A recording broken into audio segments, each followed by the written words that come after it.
সুপ্রিয় শিক্ষার্থীরা, আশা করি তোমরা সবাই ভালো আছো। আমি শান্তনু হাসান, প্রভাষক ব্যবস্থাপনা বিভাগ, ঢাকা কলেজ, ঢাকা। তোমাদেরকে অনলাইন ক্লাসে স্বাগত জানাচ্ছি।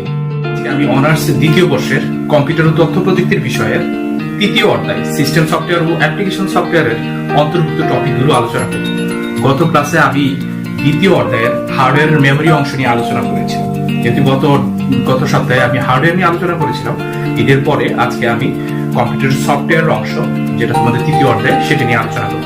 তো প্রথমে আমরা চলে আসি হচ্ছে আজকে আলোচনায় যে বিষয়গুলো আমরা জানতে পারবো, সেটা হচ্ছে 1 নাম্বার সফটওয়্যার কি, 2 নাম্বার হার্ডওয়্যার এবং সফটওয়্যারের মধ্যে পার্থক্য, 3 নাম্বার সিস্টেম সফটওয়্যার এবং অ্যাপ্লিকেশন সফটওয়্যারের মধ্যে পার্থক্য, 4 নাম্বার অপারেটিং সিস্টেমের পরিচিতি এবং প্রকারভেদ, 5 নাম্বার প্রোগ্রাম ল্যাঙ্গুয়েজের ধারণা এবং 6 নাম্বার অনুবাদ সফটওয়্যার, তার মানে হচ্ছে কম্পাইলার, ইন্টারপ্রেটার এবং অ্যাসেম্বলার নিয়ে আলোচনা করব। এবং লাস্টে আমি কিভাবে একটি প্রোগ্রাম তৈরি করা যায়, অ্যালগরিদম, ফ্লোচার্ট, এগুলো নিয়েও আলোচনা করব। আজকের ক্লাসটি একটু লম্বা হবে, তোমাদেরকে একটু ধৈর্য ধরে প্রত্যেকটি বিষয় খুব মনোযোগ দিয়ে শোনার জন্য অনুরোধ করছি।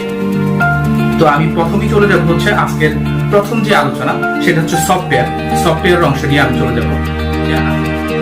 আমরা সফটওয়্যার বলতে বুঝি হচ্ছে প্রোগ্রাম বা প্রোগ্রামের সমষ্টি, যা কম্পিউটার হার্ডওয়্যার এবং ব্যবহারকারীর মধ্যে সম্পর্ক সৃষ্টির মাধ্যমে বা হার্ডওয়্যারকে কার্যক্ষম করে, তাকেই আমরা সফটওয়্যার বলি। সফটওয়্যার ছাড়া হার্ডওয়্যার অর্থই, সফটওয়্যার হলো কম্পিউটার সিস্টেমের প্রাণ। তো সেই কারণে আমরা ধরো যে হার্ডওয়্যার এবং ব্যবহারকারীর মধ্যে যে অদৃশ্য শক্তি কাজ করে, সেটাকে আমরা সফটওয়্যার বলতে পারি।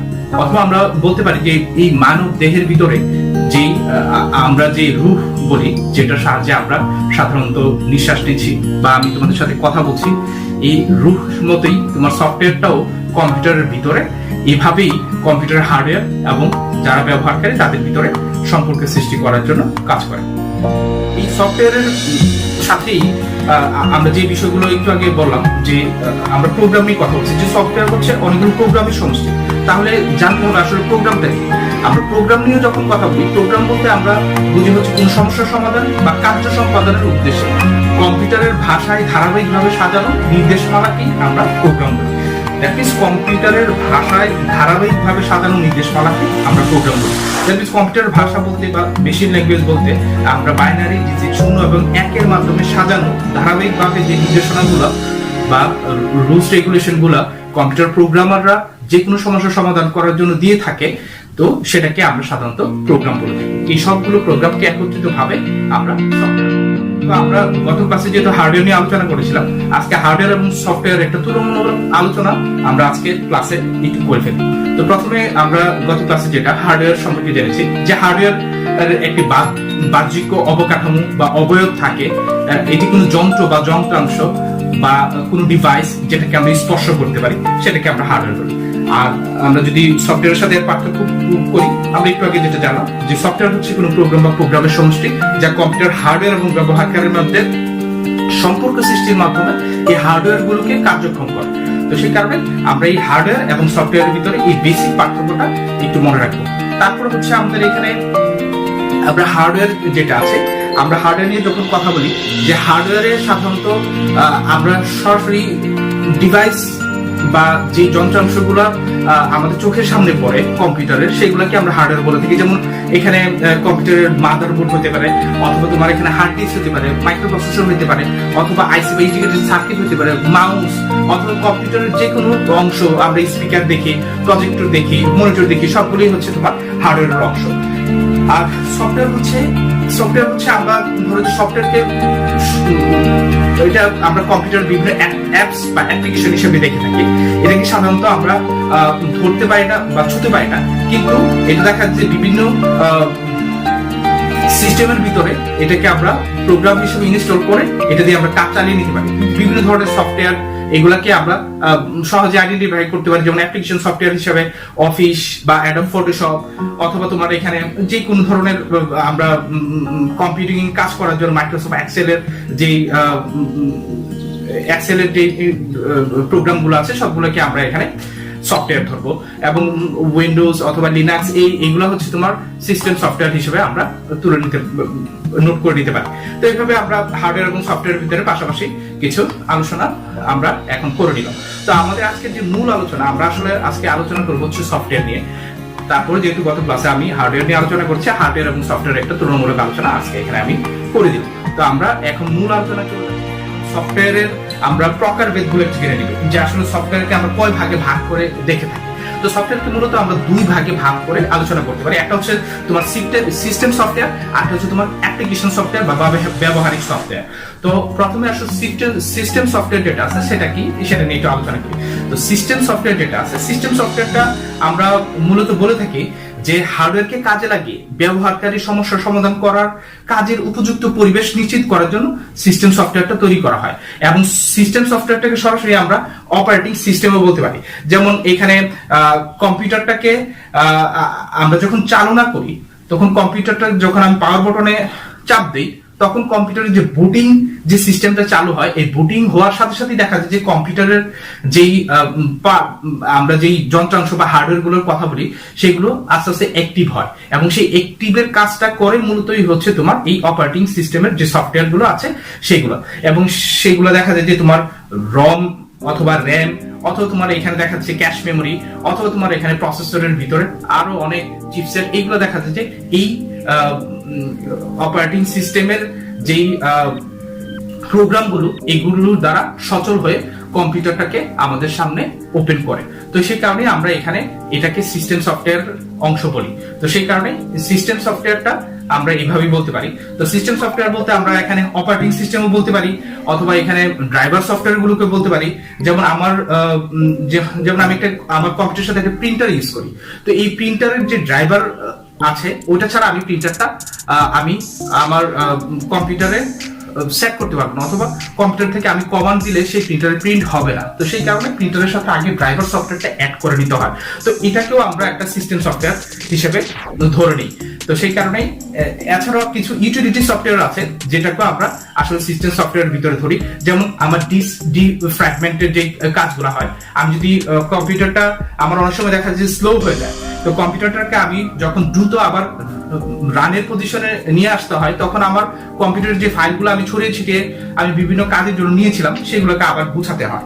তখন দেখা যায় যে এই ইউটিলিটি সফটওয়্যারগুলো এই ডিফ্র্যাগমেন্টের কাজগুলো করে, বা সবগুলা ফাইলকে একত্রিত করে আবার কম্পিউটারটাকে খুব দ্রুত রান করতে আমাকে সহায়তা করে। এছাড়াও এখানে ফায়ারওয়াল আছে এবং বিভিন্ন ধরনের সফটওয়্যার আছে যেগুলো দেখা যায় যে আমার কম্পিউটারের সিস্টেম সফটওয়্যার হিসেবে আমাকে বিভিন্ন সাপোর্ট দিয়ে থাকে। এরপর সিস্টেম সফটওয়্যার পরে আমরা এখন আলোচনা করব হচ্ছে অ্যাপ্লিকেশন সফটওয়্যার নিয়ে।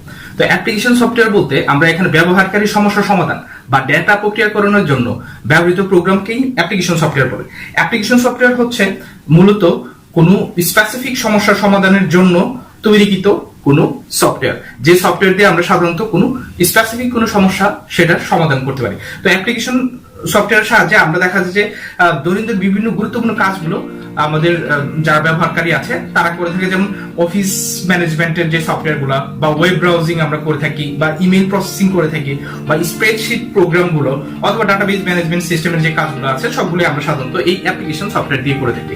অ্যাপ্লিকেশন সফটওয়্যার গুলো সুনির্দিষ্ট কোনো সমস্যা সমাধানের জন্যই সাধারণত তৈরি করা হয়ে থাকে। তো আমরা একটু আগে যেটা আলোচনা করেছি সিস্টেম সফটওয়্যার, আর এখন আলোচনা করলাম হচ্ছে অ্যাপ্লিকেশন সফটওয়্যার। এই আমরা মূলত কম্পিউটারের ভিতরে যেই অ্যাপ্লিকেশন গুলা সাধারণত সচরাচর দেখে থাকি এবং যেগুলো দিয়ে আমরা সাধারণত কাজ করে থাকি, সেগুলো এই দুইটার সমন্বয়ে তৈরি হয়। একটা হচ্ছে আমাদের সিস্টেম সফটওয়্যার, যেটা আমার পুরো কম্পিউটারের পার্টস গুলোকে অ্যাক্টিভ করে এবং কম্পিউটারটাকে আমার কাজের উপযুক্ত করে। এবং দ্বিতীয়টা হচ্ছে আমার অ্যাপ্লিকেশন সফটওয়্যার। কাজের উপযুক্ত হওয়ার পরে আমি যখন স্পেসিফিক কাজ করতে যাই, আমি যখন কোনো ওয়ার্ডে লিখতে যাই, তখন দেখা যায় আমার MS ওয়ার্ড, মাইক্রোসফট ওয়ার্ড দরকার পড়ে। তো এই MS ওয়ার্ড, মাইক্রোসফট ওয়ার্ড এটা হচ্ছে আমার অ্যাপ্লিকেশন সফটওয়্যার। আবার আমি দেখা গেছে যে আমার কোনো প্যানড্রাইভে কোনো ডাটা নিয়ে আসি, এটা আমি স্ক্যান করতে চাচ্ছি। তো প্যানড্রাইভটা যখন আমি স্ক্যান করবো, আমার দেখা যায় যে এখানে ভাইরাস স্ক্যানার দরকার। তো এই ভাইরাস স্ক্যানারটা হচ্ছে অ্যাপ্লিকেশন সফটওয়্যার। তো এইভাবে দেখা যাচ্ছে অ্যাপ্লিকেশন সফটওয়্যার এবং সিস্টেম সফটওয়্যার দুটো সম্মিলিত রূপেই আমাদের কম্পিউটারের এই যে কাজগুলো, বা কম্পিউটারের যে ল্যাঙ্গুয়েজ বা কম্পিউটারকে বোঝানোর যে কাজটা, আমরা এই দুইটা সফটওয়্যারের মাধ্যমে সাধারণত করে থাকি। তো আমরা এখন এই অ্যাপ্লিকেশন সফটওয়্যার এবং সিস্টেম সফটওয়্যারের মধ্যে যে পার্থক্যটা আছে, পার্থক্য আমরা একটু রিভিউ করে নিই। সিস্টেম সফটওয়্যার হচ্ছে কম্পিউটারের অবিচ্ছেদ্য অংশ, এবং সিস্টেম সফটওয়্যার উদাহরণ হিসেবে আমরা একটু আগে বলেছি, যেমন উইন্ডোজ অপারেটিং সিস্টেম, লিনাক্স অথবা উইন্ডোজ এক্সপি। আর অ্যাপ্লিকেশন সফটওয়্যার বলতে আমরা স্পেসিফিক সমস্যা সমাধানের জন্য ব্যবহৃত সফটওয়্যারগুলোকেই বলে থাকি, এবং এটা অ্যাপ্লিকেশন সফটওয়্যারটা কম্পিউটার সিস্টেমের কোনো অবিচ্ছেদ্য অংশ নয়, এটা ছাড়াও কম্পিউটার চলবে। এবং এটাকে আমরা একটু আগে বলেছি যে সমস্যা সমাধানের জন্য স্পেসিফিক যে প্রোগ্রামগুলো, এমএস অফিস অথবা তোমার ভাইরাস স্ক্যানার অথবা আমার এখানে অ্যাডোব ফটোশপ, এগুলো সবগুলো হচ্ছে অ্যাপ্লিকেশন সফটওয়্যার। তো আমরা এই সিস্টেম সফটওয়্যার এবং অ্যাপ্লিকেশন সফটওয়্যারের ক্লাসিফিকেশন গুলো মোটামুটি জেনে নিলাম। সেটা হচ্ছে অপারেটিং সিস্টেম নিয়ে আলোচনা। সেই অপারেটিং সিস্টেমের আলোচনাতে চলে যাবো। তো প্রথমে আসলে অপারেটিং সিস্টেমটা আসলে কি সেটা একটু জেনে নিই। অপারেটিং সিস্টেম বলতে আমরা আসলে অপারেটিং সিস্টেম হলো এমন কতগুলো প্রোগ্রামের সমষ্টি যেগুলোর সাহায্যে কম্পিউটার সকল হার্ডওয়্যার এবং সফটওয়্যারকে নিয়ন্ত্রণ, তত্ত্বাবধান এবং কার্যকরী করতে সমর্থ এবং সাহায্য করে। তো আমরা বলছি যে অপারেটিং সিস্টেম হচ্ছে এমন কতগুলো প্রোগ্রামের সমষ্টি যেগুলোর সাহায্যে কম্পিউটারের সকল হার্ডওয়্যার এবং সফটওয়্যার নিয়ন্ত্রিত হয় এবং এটা পরিচালিত হয় এবং কার্যক্ষম হয়। তো সেটাকে আমরা সাধারণত অপারেটিং সিস্টেম বলে থাকি।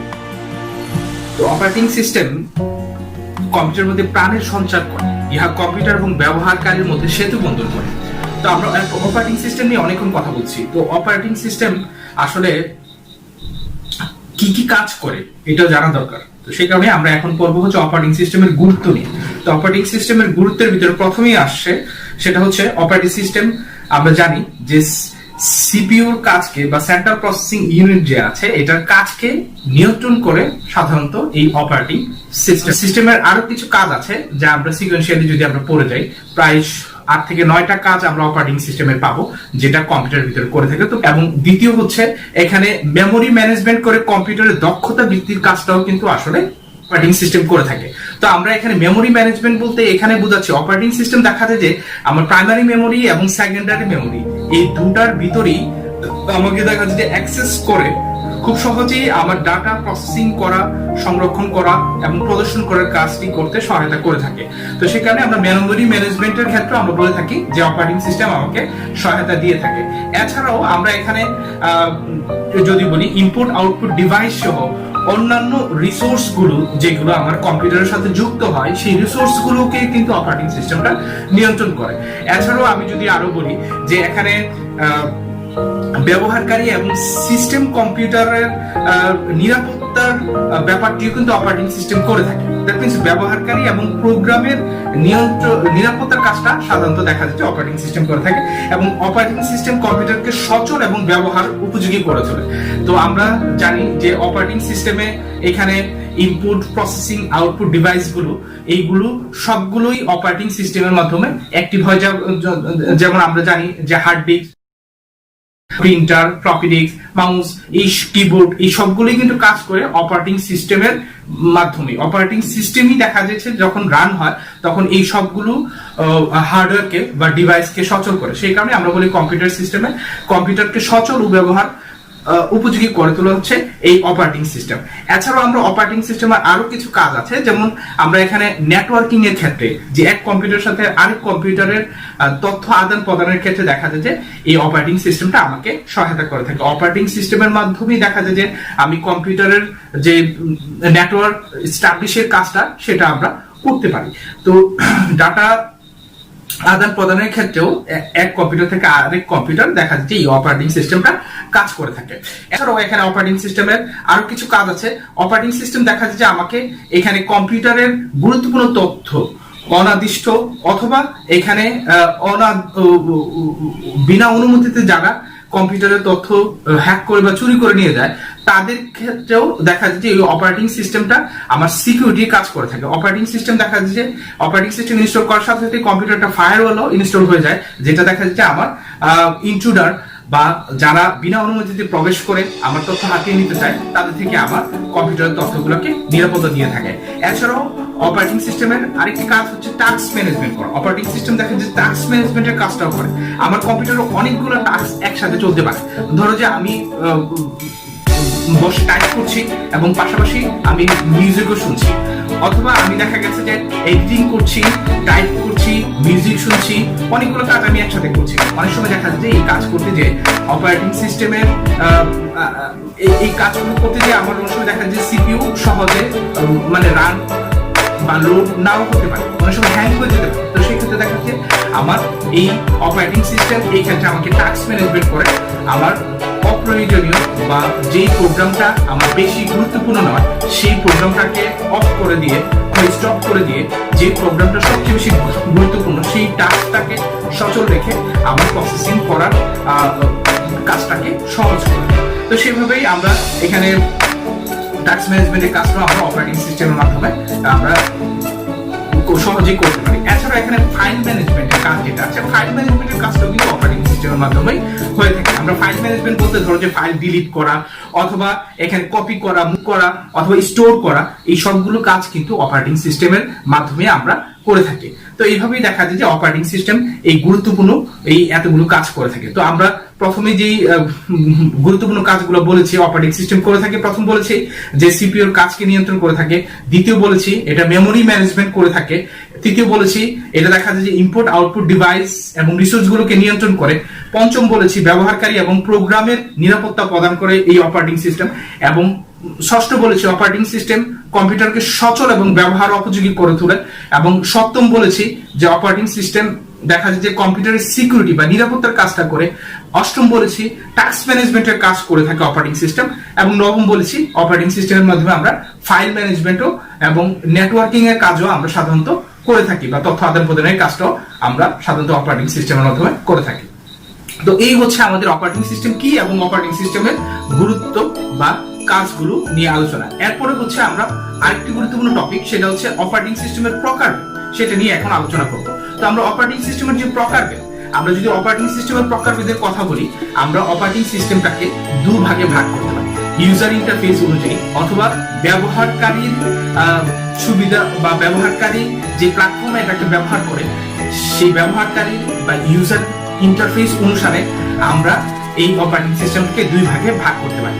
প্রথম হচ্ছে বর্ণভিত্তিক অপারেটিং সিস্টেম এবং দ্বিতীয় হচ্ছে আমরা বলি হচ্ছে চিত্রভিত্তিক অপারেটিং সিস্টেম। তো এখানে বর্ণভিত্তিক অপারেটিং সিস্টেম, এখানে কথা শুনেই তুমি বুঝতে পারছো যে এই অপারেটিং সিস্টেমটা সাধারণত কম্পিউটারের কিবোর্ডের সাহায্যে প্রত্যেকটি অক্ষর টাইপ করে করে কম্পিউটারের মেশিন ল্যাঙ্গুয়েজে টাইপ করে করে দেখা যায় যে কম্পিউটার মেশিন ল্যাঙ্গুয়েজে তার বার্তা বা কি করণীয় সেটা পাঠায়, সেটাকে আমরা মানে সেই সিস্টেমটাকে আমরা সাধারণত বর্ণভিত্তিক অপারেটিং সিস্টেম বলে থাকি। তো এই বর্ণভিত্তিক অপারেটিং সিস্টেম এবং চিত্রভিত্তিক অপারেটিং সিস্টেম যেটা আমরা এখন বর্তমান সময়গুলোতে উইন্ডোজের ভার্সনগুলোতে থেকে দেখে থাকি, উইন্ডোজ এখন 7, 10 যেগুলোই চলে সবগুলোই কিন্তু আমার চিত্রভিত্তিক অপারেটিং সিস্টেম, বা আমরা এটাকে গ্রাফিক্যাল ইউজার ইন্টারফেস বলে থাকি, জিইউআই। এই বা চিত্রভিত্তিক অপারেটিং সিস্টেমই এখন সবচেয়ে বেশি প্রচলিত। দেখা যায় সহজেই ইউজাররা ছবি দেখে দেখে বা আইকনে ক্লিক করে করে দেখা গেছে যে এখানে অপারেটিং সিস্টেমটা আমরা অন করে ফেলতে পারি অথবা অপারেটিং সিস্টেমটা ইনস্টল করে ফেলতে পারি। কিন্তু চিত্রভিত্তিক অপারেটিং সিস্টেমের আগে যেটা ছিল, আমরা বর্ণভিত্তিক অপারেটিং সিস্টেম যেটা ছিল, বর্ণভিত্তিক অপারেটিং সিস্টেমে কিন্তু আমাদের এই চিত্রভিত্তিক অপারেটিং সিস্টেমের আগে আমাদের এই বর্ণভিত্তিক অপারেটিং সিস্টেম দিয়ে কিন্তু কাজ চালানো হতো। তো এই বর্ণভিত্তিক অপারেটিং সিস্টেম আমরা সাধারণত যে দেখা গেছে যে আমরা ডস বা ডিক্স অপারেটিং সিস্টেম যেটা আছে, যে আমরা দেখা গেছে যে কম্পিউটার অন করার সাথে সাথে আগে আমরা যে পুরোনো দিনে যে মুভিগুলো আছে, যে নায়ক দেখা গেছে যে নায়িকার কম্পিউটার নষ্ট হয়ে গেছে, তো দেখা গেছে যে নায়ক টাইপ করে করে করে করে এই যে কালো স্ক্রিনে সে অনেক কিছু টাইপ করে করে দেখা গেছে যে কম্পিউটারটাকে ওপেন করে দিল বা সচল করে দিল। ওটা ছিল হচ্ছে আমার পুরোনো যুগের সেই বর্ণভিত্তিক অপারেটিং সিস্টেম। তো এই বর্ণভিত্তিক অপারেটিং সিস্টেমে সাধারণত দেখা যাচ্ছে কিবোর্ডের সাহায্যে বর্ণ টাইপ করে বা কিবোর্ডের বিভিন্ন বোতাম ব্যবহার করে কম্পিউটারকে প্রয়োজনীয় নির্দেশ প্রদান করা হয়, এবং ডিস্ক ফরম্যাট থেকে শুরু করে ফাইল ব্যবস্থাপনা এবং এখানে ফাইল এলোকেশন প্রোগ্রাম ব্যবহারের সকল পর্যায়ে দেখা যায় যে এখানে কিবোর্ডের সাহায্যে বর্ণ টাইপ করে করেই এখানে এই কমান্ডগুলো দিয়ে দেখা যায় যে এই অপারেটিং সিস্টেমে কাজ চালানো হয়। তো আমরা এখানে ডস অপারেটিং সিস্টেমের কথা বলি, যে এখানে কালো স্ক্রিনে আমার C:/ গ্রেটার দ্যান হাইফেন দিয়ে আমরা দেখা যাচ্ছে যে এখানে অনেক জিনিস স্পেস দিয়ে অথবা স্পেস ছাড়া টাইপ করে ডিস্ক ফরম্যাট করা অথবা ডিস্ক ক্লিন করা অথবা কোনো কিছু কপি করা, তো এই সব কিছু কাজ দেখা যাচ্ছে যে এইখানে আমার টাইপ করে করেই আমার বর্ণভিত্তিক অপারেটিং সিস্টেমে আগে ওইভাবেই আমার কাজগুলো চালিয়ে নেওয়া লাগতো। তো আমার এখানে বর্ণভিত্তিক অপারেটিং সিস্টেমে এখানে একটা সমস্যা ছিল, সেটা হচ্ছে বর্ণভিত্তিক অপারেটিং সিস্টেম হচ্ছে আমার এখানে কোন কমান্ডের মাধ্যমে আমার কম্পিউটার দেখা গেছে যে আমার প্রত্যেকটা ড্রাইভকে সে অ্যাক্সেস করবে, কোন ড্রাইভ ফরম্যাট দেওয়া লাগবে কিনা, এই সবগুলা কমান্ড আমার এখানে মুখস্থ করা লাগতো। এবং মুখস্থ করে করে দেখা যাচ্ছে যে যারা এখানে এক্সপার্ট প্রোগ্রামার ছিল তারাই এটাকে ওপেন করতে পারতো। তো এই কারণে এই বর্ণভিত্তিক অপারেটিং সিস্টেমকে প্রোগ্রাম চলাকালীন কমান্ড ব্যবহারের ক্ষেত্রে এই ডস অপারেটিং সিস্টেমের মাধ্যমে দেখা গেছে যে অথবা লিনাক্স বা ইউনিক্স এই অপারেটিং সিস্টেমে সাধারণত এই কমান্ড দিয়ে সাধারণত কাজ চালানো হতো। পরবর্তীতে দেখা গেছে যে আরো সহজ ভাবে কিভাবে অপারেটিং সিস্টেমটাকে ইউজার ফ্রেন্ডলি করা যায় সেটা নিয়ে চিন্তা ভাবনা শুরু হয়, এবং এর পরবর্তীতে আমরা দেখা যায় চিত্রভিত্তিক বা গ্রাফিক্যাল অপারেটিং সিস্টেম চলে আসে। তো এখানে গ্রাফিক্যাল অপারেটিং সিস্টেমের সুবিধা হচ্ছে যে আমরা গ্রাফিক্যাল অপারেটিং সিস্টেমে দেখা যায় যে এখানে আইকন আছে, এই আইকন দেখা যায় প্রত্যেকটা অ্যাপস বা প্রত্যেকটা ফাইল ফোল্ডার সবগুলোর আইকনের মাধ্যমে দেখা যাচ্ছে যে আমি আইকনগুলোকে দেখে দেখে ক্লিক করে করে আমার ফাইল কপি করব কিনা, কপির অপশন অথবা এক্সিট অথবা আমার এখানে দেখা যাচ্ছে ডিস্ক ফরম্যাট, এই সবগুলো কাজ দেখা যাচ্ছে চিত্রভিত্তিক অপারেটিং সিস্টেমে আইকনের মাধ্যমে আমি খুব সহজেই দেখে দেখে আমি ক্লিক করে করে ডাবল ক্লিক করে করে দেখা গেছে যে আমি এখানে অপারেটিং সিস্টেমের এই কাজগুলো আমি খুব সহজেই করে ফেলতে পারতাম, অথবা মাউসের সাহায্যে পুল ডাউন মেনু অথবা কমান্ড নির্বাচন করে এই কাজগুলো করে ফেলা যেত। তো এইভাবে দেখা গেছে যে আমরা এই দুই ধরনের অপারেটিং সিস্টেমই আমাদের কম্পিউটারে আমরা সাধারণত দেখে থাকি। তো বর্তমান সময়ে আমরা এই যে চিত্রভিত্তিক অপারেটিং সিস্টেমটাই আমরা সাধারণত দেখে থাকি, যেটা আমরা উইন্ডোজ আমরা 95, 98, এক্সপি, ভিস্তা, উইন্ডোজ 7 এবং বর্তমানে উইন্ডোজ 10 এ এই চিত্রভিত্তিক অপারেটিং সিস্টেমটাই সাধারণত আমরা ইউজ ভিতরে আছে। তৃতীয় অধ্যায়ে আমরা কম্পিউটারের ভাষা নিয়ে আসলে এখানে আলোচনা করব, যে কম্পিউটারের আমরা বলি যে 4G ল্যাঙ্গুয়েজ বা প্রথম প্রজন্মের বা first generation language, second generation language, fifth generation language, আমরা কম্পিউটারের প্রজন্ম পড়েছি, কম্পিউটার কিভাবে ক্রম বিবর্তিত হয়ে বর্তমান রূপে এসেছে এটা আমরা পড়েছি জেনেছি। ঠিক একই রূপ ভাবে আমরা এখন কম্পিউটারের যে ভাষার যে পরিবর্তন হয়ে গেল, যে কম্পিউটারের আগে যেভাবে আমরা কমান্ড দিতাম সেভাবে এখন আসলে আমরা কমান্ড দিই না, কমান্ড দেওয়াটা আগে কষ্টসাধ্য ছিল, এখন অনেক ইজি হয়ে গেছে। এখন দেখা যায় মুখের ভাষা দিয়েও আমরা কমান্ড দিতে পারি কম্পিউটারে। তো এই যে ক্রম বিবর্তন এটাকেও 5টা স্টেজে ভাগ করে আলোচনা করা যায়। এই যে কম্পিউটারের যে ভাষা, কম্পিউটার তো আসলে মানুষের ভাষা বুঝে না, সে দেখা যায় যে যন্ত্রের ভাষা, তার ভিতরে যে অসংখ্য ইলেকট্রনিক সার্কিট বা ডিভাইস সংযুক্ত আছে, এইগুলোর ভিতরে যখন ইলেকট্রন পাস হয় বা এটার ভিতরে বিদ্যুৎ অন বা অফ এই পজিশনে যখন সে থাকে, সে এই জিনিসটাকে সে বুঝতে পারে যে তার ভিতরে ইলেকট্রন পাস হচ্ছে কিনা। তো এই কম্পিউটারের এই যে শত সহস্র এই যে সার্কিট গুলা অথবা শত সহস্র এই ডিভাইস গুলো, ট্রানজিস্টর অথবা এখানে রেজিস্টার, তো এইগুলা দেখা গেছে যে আমার এখানে অন অফ এই দুইটা কম্পিউটারের ল্যাঙ্গুয়েজ বা মেশিন ল্যাঙ্গুয়েজ যেটা আছে, অন অফ বা বাইনারি সিস্টেমের এই অন অফ বা মেশিন ল্যাঙ্গুয়েজটাই সে বুঝে।